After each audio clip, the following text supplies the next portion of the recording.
నమస్కారం. మనం August month రాశి ఫలాల గురించి మాట్లాడుకుంటున్నాం. ఇందులో ఒక్కొక్క రాశి కంటే 12 రాసుల వారికి ఈ ఆగస్టు మంత్లో ఎలా ఉంది ఏంటి అని తెలుసుకోబోయే ముందుగా ఈ ఆగస్టు మంత్ యొక్క విశిష్టత, అందులో ఉన్న పండగలు, పర్వదినాలు, విశేషాలు ఏంటో తెలుసుకుందాము. ఇందులో చూసుకుంటే ఈ ఆగస్టు మంత్ సంకటహర చతుర్థి నుంచి స్టార్ట్ అయ్యి మరలా సంకష్టహర చతుర్థితో ఈ మంత్ అంతా అయిపోతుందని మనం చెప్పుకోవాలి. ఇందులో ఇంకా మనకి ముఖ్యమైన పండుగలు ఏమున్నాయంటే, ఫస్ట్ వచ్చేటప్పటికి మనకి సికింద్రాబాద్ బోనాలు, హైదరాబాద్ బోనాలు, వీటితో పాటుగా గుర మౌఢ్యమి త్యాగం అంటారు. అంటే ఇప్పటిదాకా మనకు గురు మౌఢ్యమి నడిచిందండి. ఎప్పుడైతే 12వ తారీఖు తర్వాత మౌఢ్యం వెళ్ళిపోతుంది, అక్కడి నుంచి శుభకార్యాలు చేసుకోవచ్చు అని మనం చెప్తూ ఉంటారు. వీటితో పాటుగా మనకి నాగ పంచమి అని చాలామంది ఎక్కువగా చేస్తూ ఉంటారు. ఎవరైతే కాలసర్ప దోషాలు, నాగ అన్న పేరు పెట్టుకున్న, మానస అన్న పేర్లు పెట్టుకున్న వాళ్ళంతా కూడాను ఈ యొక్క పిల్లలు కావాలనుకునే వాళ్ళు ముఖ్యంగా చాలా ఇంపార్టెంట్ నాగ పంచమి అందరూ సెలబ్రేట్ చేసుకోవాలి. ఆ తర్వాత మనకు వచ్చేది వరమహాలక్ష్మి వ్రతం మనం చేసుకుంటాం. అందరం చాలా కళ్ళ పండగ శోభాయమానంగా, అది 21వ తారీఖు ఉంటుంది. తర్వాత మనకి జంధ్యాల పౌర్ణమి, దీనిని రాఖీ పౌర్ణమి లేదంటే గాయత్రి యొక్క మనకి గాయత్రి మాత పుట్టినరోజు అని మనం సెలబ్రేట్ చేసుకుంటూ ఉంటాం అనమాట. ఈ ప్రకారంగా అనేక రకమైన శుభకార్యాలు, తర్వాత శ్రావణ మాసం కూడా మనకు స్టార్ట్ అవుతుంది. ఇవన్నీ ఉన్నాయి కాబట్టి ఎన్నో పండగలు, విశేషాలు, పర్వదినాలు కలిగిన ఈ యొక్క ఆగస్టు మంత్లో అందరికీ అష్టైశ్వర్యాలు కలగాలని, భోగభాగ్యాలు కలగాలని, చక్కగా ఉండాలని చెప్పేసి కోరుకుంటూ ఒక్కొక్క రాశి వాళ్ళకి ఎలా ఉందో మనం చూద్దాం. ఇందులో మనకి జ్యోతిష శాస్త్రం ప్రకారం కనుక గమనించుకుంటే ఈ ఆగస్టు మంత్లో ఇందాక చెప్పుకున్న విశేషాలతో పాటుగా 4 గ్రహాలు కూడా మారుతూ ఉన్నాయండి. ఈ గ్రహాలు మారే గ్రహాలు చూసుకుంటే ఫస్ట్ శుక్రుడు ఆగస్టు 1నే మారుతూ ఉన్నారు. సెకండ్న కుజుడు మారుతూ ఉన్నాడు. బుధుడు 5వ తారీఖు మారుతూ ఉన్నారు. సూర్యుడు వచ్చేటప్పటికి 17వ తారీఖు మారుతూ ఉన్నారన్నమాట. ఇలా 4 గ్రహాలు ఈ ఆగస్టు మాసంలో మారటంతో 12 రాసుల వారికి ఎలా ఉంది ఏంటి అనేది మనం చూద్దాం. ముందుగా మనం మేషరాశి గురించి గమనించాం. మేషరాశి చూసుకుంటే వీళ్ళకి ఒక తటస్థంగా ఉండేది అని మనం అనుకోవచ్చు. పెద్ద ఎక్కువగా అంటే ఒడిదుడుకులు ఏమీ ఉండవు, సాధారణంగా సేదాగా ఉండేదని మనం అనుకోవాలి. ఎందుకు అంటే వీళ్ళకి ఒకటి ముఖ్యంగా గమనించుకోవాల్సింది ఏలినాటి శని యొక్క ప్రభావం వీళ్ళ మీద ఎక్కువగా ఉంది. ఈ ఏలినాటి శని ప్రభావం ఉండటంతో రీసెంట్గా ఈ రాశి వాళ్ళ నుంచి కూడా నెంబర్ ఆఫ్ కాల్స్ ఎక్కువగా నాకు పెరుగుతూ ఉన్నది. దానికి ముఖ్యమైన కారణం ఏలినాటి శని డే బై డే వీళ్ళకి తీవ్రత ఎక్కువ అవుతుందని గమనించుకోవాలి. అయితే ఇప్పుడు ఏవైతే గ్రహాలు మారినాయో, కొన్ని గ్రహాలు అనుకూలంగా, కొన్ని గ్రహాలు ప్రతికూలంగా ఉన్నప్పటికీ కూడాను వాళ్ళకి పెద్ద అనుభవంలోకి రాదు ఈ యొక్క గ్రహాల మార్పు వల్ల. బట్ ఓవరాల్గా చూసుకుంటే ఏలినాటి శని ఉండటం వల్ల కొంచెం జాగ్రత్తగా ఉండాలని చెప్పుకోవచ్చు. బట్ రొటీన్గా చూసుకుంటే ఈ మంత్ అంతా నార్మల్గా ఉండే మంత్ అని మీరు అనుకోవచ్చు. ఇందులో డీటెయిల్స్ చూసుకుంటే అశ్విని 1, 2, 3, 4 పాదాలు, భరణి 1, 2, 3, 4 పాదాలు, కృతిక ఫస్ట్ పాదం అంతా ఈ యొక్క మేషరాశిలో ఉంటారని గమనించాలి. స్టార్ట్. ఓకే, ఈ పేరు బలం బట్టి మనం చూసుకుంటే చూ, చే, చో, లాలి, లు, ఏ, లా, లో, ఆ అన్న అక్షరాలంతా కూడా ఈ మేషరాశిలో ఉంటారని గమనించాలి. ముందుగా చెప్పుకున్న విధంగా 4 గ్రహాలు ఏవైతే మారుతూ ఉన్నాయో ఈ 4 గ్రహాల యొక్క ఇంపాక్ట్ ఒక్కొక్క రాశి మీద ఎలా ఉంది అనేది మనకి మహర్షులు లఘు గోచారము, సూక్ష్మ గోచారం అన్న ఒక విధానాన్ని ప్రవేశపెట్టారు. తద్వారా చిన్న చిన్న మాటలతోటి హోల్ రాశి అంతా ఎలా ఉంటుంది అని మనకు చక్కగా అర్థం చేసుకోవచ్చు. అందులో భాగంగా ఎప్పుడైతే సూర్యుడు ఈ యొక్క స్థితిలో ఉన్నారో వీళ్ళకి మనోరుజం, ధనలాభం, ధనప్రాప్తి, విపత్తి అని చెప్తారు. అంటే మనోరుజం అంటే మానసికంగా కొంచెం టెన్షన్గా ఉండే అవకాశం ఎక్కువగా ఉంటుంది. ధనలాభం ఉంటుంది.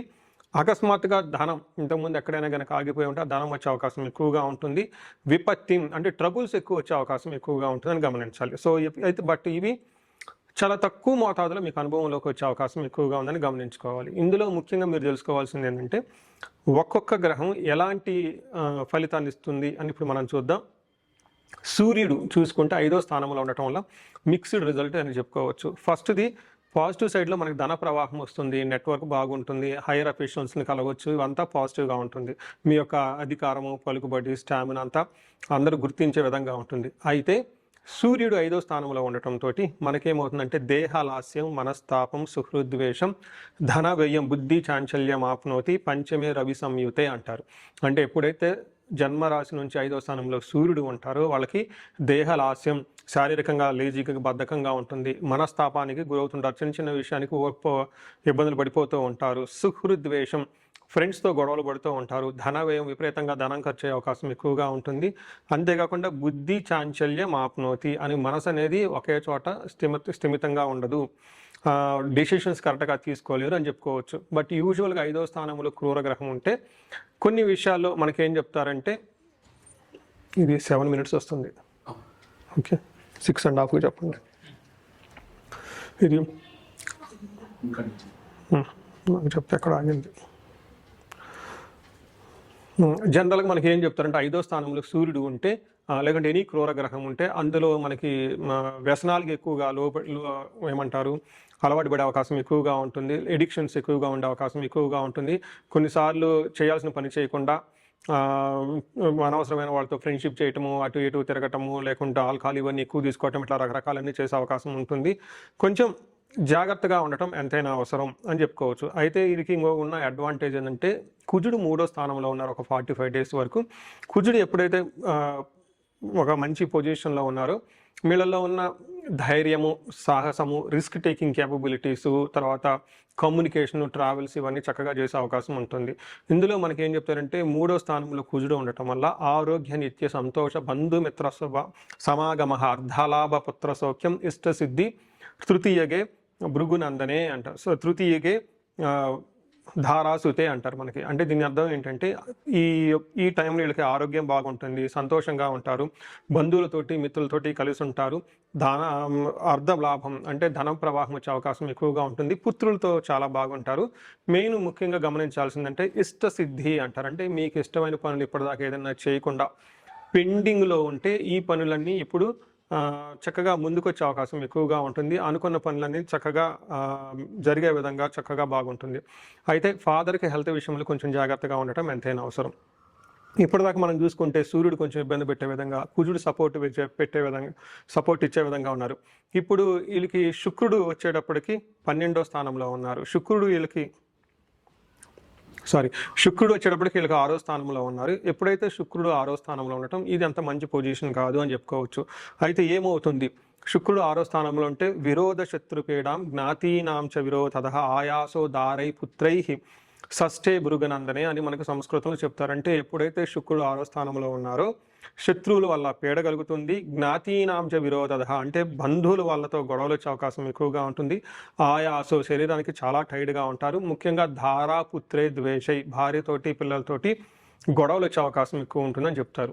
ఇంతేకాకుండా ఈ టైంలో వీళ్ళు శుభకరమైన ఖర్చులు పెట్టే అవకాశం ఎక్కువగా ఉంటుంది, ముఖ్యంగా లగ్జరీ ఐటమ్స్ కొనే అవకాశం ఎక్కువగా ఉంటుంది. నెక్స్ట్ లవ్కి సంబంధించి రొమాన్స్, ప్లీజర్స్ అలా వాటికి సంబంధించి ఎక్కువగా డబ్బులు ఖర్చు పెడుతూ ఉంటారు. రెండోది శుభకరమైన ఖర్చులు కూడా పెట్టే అవకాశం ఎక్కువగా ఉంది. సో చూసారు కదా, ఇప్పుడు మనకి 3 గ్రహాలలో 1 గ్రహం మాత్రమే పాజిటివ్గా ఉంది, 2 గ్రహాలు అంత అనుకూలంగా లేదని చెప్పుకోవచ్చు. 4వ గ్రహం బుధుడు కూడాను వీళ్ళకి శుభకరంగా ఉన్నారు, ధన ప్రవాహాన్ని ఎక్కువగా తీసుకొచ్చే అవకాశం ఎక్కువగా కనిపిస్తుంది ఈ రాశి వాళ్ళకి. సో ఇది మనం టోటల్గా చూసుకుంటే ఈ 4 గ్రహాలు ఎలా ఉంది అంటే 2 గ్రహాలు ప్రతికూలంగా, 2 గ్రహాలు అనుకూలంగా, అంటే 2 are favourable, 2 are not favourable అని మనం చెప్పుకోవచ్చు. అంటే సమానంగా ఉందని చెప్పుకోవాలి. ఇప్పుడు మనం నక్షత్రాల గురించి చెప్పుకుందాం. నక్షత్రాల గురించి చూసుకుంటే ఇందులో ఉన్న నక్షత్రాలు అశ్విని, భరణి, కృతిక 3 నక్షత్రాలకి ఈ ఏ గ్రహాలు ఎలాంటి రిజల్ట్ ఇస్తూ ఉన్నాయంటే ఇందులో ఫస్ట్ చూసుకుంటే అశ్విని నక్షత్రం వాళ్ళకి కలహము, బంధనము, రోగము అంటే నెగిటివ్ సైడ్లో కనుక చూసుకుంటే గొడవలయ్యే అవకాశం ఎక్కువగా ఉంటుంది, మెయిన్ బంధించబడినట్లు ఉండే అవకాశం ఉంటుంది. ఇది చాలా చాలా ముఖ్యంగా అందరూ గమనించాల్సింది. బంధించబడట్లా అంటే ఫిజికల్గా వచ్చేస్తే మనల్ని ఏదో చేస్తారని కాదండి, చాలా కన్ఫ్యూజన్లో ఉంటారు, సరైన డెసిషన్ తీసుకోవడానికి ఇబ్బంది పడిపోతూ ఉంటారు. ఇండియాలో ఉంటే బాగుంటుందా, యూఎస్లో ఉంటే బాగుంటుందా, బిజినెస్ చేస్తే బాగుంటుందా, బిజినెస్ చేయకపోతే ఏం బాగుంటుంది, ఇలా ఒక కన్ఫ్యూజన్, క్లారిటీ లేకుండా అవకాశం ఎక్కువగా ఉంటుంది. దీన్ని బంధనము అంటారు, గుర్తుపెట్టుకోవాలి. అలానే హెల్త్ కాంప్లికేషన్స్. రాత్రి ఈ షూట్కి ముందు రాత్రి ఒక ఇన్సిడెంట్ జరిగింది. ఒకళ్ళు యూఎస్ నుంచి ఫోన్ చేశారు. వాళ్ళు ఇంకా యూఎస్ నుంచి ఇండియాకి వచ్చేద్దాము అని చెప్పేసి 99% డిసైడ్ అయిపోయి ఆల్మోస్ట్ ఫ్లైట్ టికెట్లు బుక్ చేసుకునే దాకా వచ్చేసారు కూడాను. ఒక్కసారి ఎందుకైనా మంచిది అని చెప్పేసి హారోస్కోప్ నా చేత చూపించుకోవడం జరిగింది. వాళ్ళకి ఏంటంటే ఫారిన్లో సెటిల్మెంట్ కంటే కూడాను లాంగ్ రన్లో ఇండియాలో సెటిల్మెంట్ బాగా కలిసి వస్తుంది అని చెప్పడం జరిగింది. రెండోది క్లారిటీ, వాళ్ళు అడిగింది ఏమంటే నేను ఇప్పటిదాకా జాబ్ చేశాను, 12-15 years అయిపోయిన జాబ్ సక్సెస్ఫుల్గా చేశాను, కానీ ఎక్కడో సాచురేషన్ పాయింట్ వచ్చింది, కానీ బిజినెస్ చేద్దాం అనుకుంటున్నాను, ఈ బిజినెస్ చేస్తే ఎలా ఉంటుంది అని జాతకం చూపించడం జరిగింది. అందులో చాలా క్లారిటీగా విత్ రేటింగ్ లాగా నేను చెప్పడం జరిగింది. వాళ్ళకి 85% జాబ్‌లోనే బాగా ఉంటుంది ఇన్‌కమ్. రెండోది వచ్చేటప్పటికి వాళ్ళకి ఓన్ బిజినెస్ ఇండిపెండెంట్‌గా చేస్తే అందులో సక్సెస్ అయ్యే ఛాన్స్ ఓన్లీ 65% మాత్రమే ఉంది. ఇలా ఇంకా ఒకవేళ ఎలాంటి జాబ్ అయితే బాగుంటుంది, ఎలా డబ్బు సంపాదించడానికి ఏం గల లెంతీగా డిస్కషన్ అయిపోయింది. చాలామంది డబ్బు సంపాదించడానికి జాబ్, బిజినెసే అనుకుంటారే కానీ ఇంకా చాలా చాలా విధాలుగా డబ్బు సంపాదించుకునేంత వాళ్ళ జాతక చక్రంలో ఉంటుంది. వెల్త్ మ్యాట్రిక్స్ అని చెప్పేసి నేను కొంతమంది సెలెక్టెడ్ పీపుల్‌కి కౌన్సెలింగ్ ఇస్తూ ఉంటాను ధనానికి సంబంధించి. ఇలా ఎక్కడైనా గనక మీరు ఈ టైంలో బంధించబడినట్లు ఉన్న పరిస్థితుల్లో ఉండి క్లారిటీ లేకుండా అవకాశం ఈ రాశి వాళ్ళకి ఎక్కువగా ఉంటుంది. సబ్జెక్ట్ మ్యాటర్ ఎక్స్పర్ట్స్ కానివ్వండి, జ్యోతిష్కులు కానీ కలిసేసి ఒకసారి హారోస్కోప్ థరోగా చెక్ చేయించుకొని డెసిషన్ తీసుకుంటే చాలా బాగుంటుంది. నెక్స్ట్ భరణి నక్షత్రం వాళ్ళకి జయప్రదంగా ఉంటుంది, ఏదైనా పని చేస్తే సక్సెస్ఫుల్గా ఉంటుంది. కానీ వీళ్ళకి కలహము, బంధనము, రోగం, హెల్త్ కాంప్లికేషన్స్ ఉంటుంది. కృతికా నక్షత్రం వాళ్ళకి అగైన్ జయప్రదంగా ఉంటుంది, కలహము, గొడవలు అయ్యే అవకాశం ఎక్కువగా ఉంటుంది, బంధనము, భయము పడుతూ ఉంటుంది. సో చూశారు కదండి, ఇప్పటి వరకు నక్షత్రం ప్రకారం ఎలా ఉందో కూడా చెప్పుకున్నాను. అయితే కొంతమందికి అనుకోని విధంగా కొన్ని ప్రాబ్లమ్స్ వచ్చే విధంగా ఉంటుంది. అందులో అశ్విని, భరణి, కృతికా నక్షత్రం వాళ్ళకి బుద్ధి నాశనం అంటే మీరు క్లారిఫికేషన్స్ ఏదైనా కనుక అంటే ఏం చెప్తారు, ఆన్లైన్లో ట్రాన్సాక్షన్ చేసేటప్పుడు, మనీ ట్రాన్సాక్షన్ చేసేటప్పుడు కొన్ని ఇంపార్టెంట్ డెసిషన్స్ తీసుకునే ముందు రాంగ్ డెసిషన్ తీసుకునే అవకాశం చాలా ఎక్కువగా ఉంది. ఇది గమనించుకొని చాలా wait and see with facts and figures verification తోటి చక్కగా డెసిషన్ తీసుకోవాలని చెప్పేసి కోరుకుంటున్నాను. సో ఇది పరిహారాలు చూసుకుంటే వీళ్ళకి ఈ రాశి వరకు ఒక్క పరిహారం చూసుకుంటే ఇందులోకి సూర్యుడికి, కుజుడికి అంటే వీళ్ళకి ఎక్కువగా రాముడికి సంబంధించి, లేదంటే ఆంజనేయ స్వామికి సంబంధించి, లేదంటే రామ ఆంజనేయ స్వామి ఎక్కడైనా కానీ కలిసి ఉంటే ఇలాంటి పటాలకు కానీ, లేదంటే అలాంటి గుళ్ళకి, లేదంటే రామాలయం విత్ ఆంజనేయ స్వామి ఇలా దేవస్థానాలు ఎక్కువగా దర్శించుకుంటే చాలా బాగుంటుంది. వీళ్ళకి గోధుమలు దానం చేసిన ఆదివారం, మంగళవారం కందులు దానం చేసినా చాలా కలిసి వస్తుంది. గోమాతకి చక్కగా ఒకసారి సేవ చేసుకునే అవకాశం ఉంటే సేవ చేయండి. సో ఈ రాశి వాళ్ళకి అష్టైశ్వర్యాలు కలగాలి, భోగభాగ్యాలు కలగాలని చెప్పేసి కోరుకుంటున్నాను. నమస్తే. సో చూశారు కదండి, ఈ రాశి వాళ్ళు ఇప్పటివరకు ఎలా ఉందో గమనించారు. అయితే ఇప్పటిదాకా నేను చెప్పుకున్న దాన్ని గోచార ఫలితాలు అంటారు. ఇది మీకు ఒక 30 to 35, 40% మాత్రమే అప్లై అవుతుంది. ఇండివిజువల్గా మీ యొక్క జాతకాన్ని చూపించుకుంటే దాంట్లో మిగతా 50-60% మనకి ఎలా ఉంటుందో తెలుస్తుంది. టోటల్గా మీ యొక్క ఇండివిజువల్ జాతకాన్ని చూడటం ప్లస్ ఇది రెండు కలుపుకుంటే కరెక్ట్గా యాక్యురేట్గా ప్రిడిక్షన్ వస్తుంది. సో ఎవరికైనా గనక మీకు ఏదైనా గనక ఇప్పటిదాకా చెప్పుకున్న దానికి మనకి డిఫరెంట్గా ఉంది, ప్రాబ్లంగా ఉంది, ఇబ్బందులు పడుతామని అనుకుంటే ఒకసారి ఇండివిజువల్గా జాతకం చూపించుకోండి. ఈ జనరల్గా నేను ఒక రీసెర్చ్ చేస్తున్నాను, 40 years +or-5 అంటే ఎవరికైనా 35 to 45 ఈ ఏజ్ బ్రాకెట్లో ఉండి మీకు సక్సెస్ఫుల్గా ట్రాక్ రికార్డు ఉంది లైఫ్లో, అంటే బాగా చక్కగా చదువుకున్నారు, చక్కగా మేనేజర్ లెవెల్ ఒక పొజిషన్లో ఉన్నారు, ఈ వయసులో అగైన్ అరౌండ్ 40, 45, 50 ఇలా ఈ ఏజ్లో కనుక ఉండి మీకు సడన్గా లైఫ్లో గ్యాప్ వచ్చిందంటే, అంటే ఒకవేళ జాబు పైన అన్ఎక్స్పెక్టెడ్గా, లేదంటే బిజినెస్లో విపరీతమైన లాసులు వచ్చినా, లేదంటే వేరే కారణాల వల్ల లైఫ్లో మీరు ఆగిపోయినట్లు కనుక ఫీలింగ్ వస్తే ఇండివిజువల్గా మీ జాతకం చూపించుకోవడం చాలా ఇంపార్టెంట్. ఈ వయసులో జనరల్గా శాపాలు అని ఉంటాయి, మాతృశాపం, పితృశాపం, గురుశాపం, సర్పశాపం, ఇలా ఏమైనా శాపాలు యాక్టివేట్ అయి ఉన్నాయా అవి ఏంటో తెలుసుకొని వాటికి సంబంధించిన పరిహారాలు చేసుకోవాలి. అంతేకాకుండా మీకు ఇండివిజువల్గా నడుస్తున్న దశాభుక్తి అని ఉంటుంది. ఈ దశాభుక్తి యొక్క గ్రహాలు, అవి గ్రహ దోషాలు ఏమైనా ఉన్నాయో తెలుసుకోవడం కూడా చాలా ఇంపార్టెంట్. సో ఈ ఏజ్ బ్రాకెట్లో ఎవరైతే ఉన్నారో 40 +or-5 years కెరియర్లో స్లో అనుకున్న వాళ్ళు ఇండివిజువల్ జాతకం చూపించుకొని ఇలా టోటల్ హారోస్కోప్ని స్కాన్ చేయించుకొని అందులో శాపాలు ఏమైనా ఉన్నాయా, గ్రహ దోషాలు ఏమైనా ఉన్నాయా, అవి సంబంధించిన బ్లాకేజెస్ ఉంటే అవి పరిహారాలు చేసుకోవటం వల్ల తొలగించుకుంటే లైఫ్ అనేది చాలా స్మూత్గా ముందుకెళ్తుందని మీరు తెలుసుకోవాలి. సో ఇంకా కొంతమందికి ఏమైనా కనుక సమస్యలు ఉంటే సమస్యకు సంబంధించి కూడా పరిష్కారాలు మనం చూసుకోవచ్చు.